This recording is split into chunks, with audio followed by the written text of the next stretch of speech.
संसद में मुंह दिखाने तक नहीं पहुंचे बालेन शाह, 75 दिन में दोहराई 5 बड़ी गलतियां। भारत का यूपीआई चलाएंगे लेकिन भारत का आम केला नहीं खाएंगे नेपाली। क्यों लगाया बैन? भ्रष्टाचार के आरोप पर जिसका लिया इस्तीफा, उसे फिर क्यों दी सरकार में नंबर 2 की कुर्सी?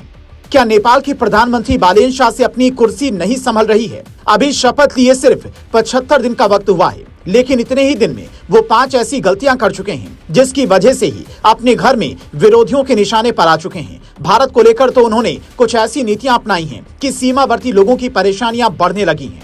पहले भारतीय सामानों पर टैक्स बढ़ाने वाले बालेन शाह अब भारत से जाने वाले आम और केला पर बैन लगा दिया। एनडीटीवी अपनी रिपोर्ट में दावा करता है, जापान के बाद नेपाल ने भी भारतीय आमों पर प्रतिबंध लगा दिया है।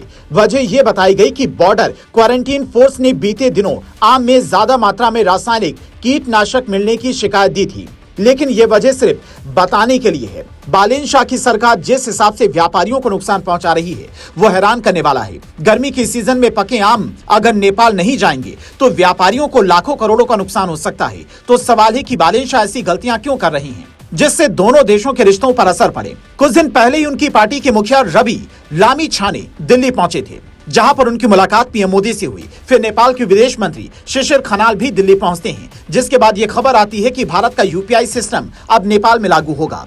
लेकिन उनके वहां लौटते ही आम वाला ये फैसला सुर्खियों में आता है। नतीजा ये कि भारत ने भी इस दौर में सीमा पर सख्ती बढ़ा दी। एसएसबी के जवानों ने साफ आदेश दिया कि सिर्फ आधार कार्ड दिखाकर अब एंट्री नहीं मिलेगी, बल्कि वोटर आईडी या फिर कोई और दस्तावेज दिखाना होगा। जबकि एक वक्त था भारत और नेपाल में आना जाना या फिर व्यापार करना इतना मुश्किल नहीं हुआ करता था। तो आखिर बालेन शाह चाहते क्या हैं? कुछ दिन पहले उन्होंने वहां की संसद में खड़े होकर ये कहा कि नेपाल ने भारत की जमीन कब्जाई है, जिस पर इतना विरोध हुआ कि उसके बाद वो संसद तक जाना ही नहीं चाह रहे हैं। संसद की दूरी उनकी आवाज से सिर्फ 5 मिनट की है। जहां बीते दिनों तमाम सांसद पहुंचे पर बालेन शाह नहीं गए, तो क्या वो खुद को बचाकर सत्ता में रहना चाहते हैं? सवालों का जवाब देने के बजाय भागना पसंद कर रहे हैं, क्योंकि उन्होंने 75 दिन की सरकार सबसे बड़ी गलती भ्रष्टाचार के आरोपों को अपना खास बनाकर की। खुद काठमांडू पोस्ट अपनी रिपोर्ट में दावा करता है कि सवालों के जवाब अब तक नहीं मिले, लेकिन सदन गुरुंग को बालेन शाह ने वापस से गृह मंत्री बना दिया है। जबकि ना तो जांच हुई, ना उन्हें क्लीन चिट मिलने की खबर है, ना ही यह खबर सामने आई कि उनके ऊपर लगे आरोप झूठे हैं। तो क्या भ्रष्टाचार के खिलाफ बेगुल फूंकने वाले बालेन शाह अपने ही रास्ते से भटक चुके हैं?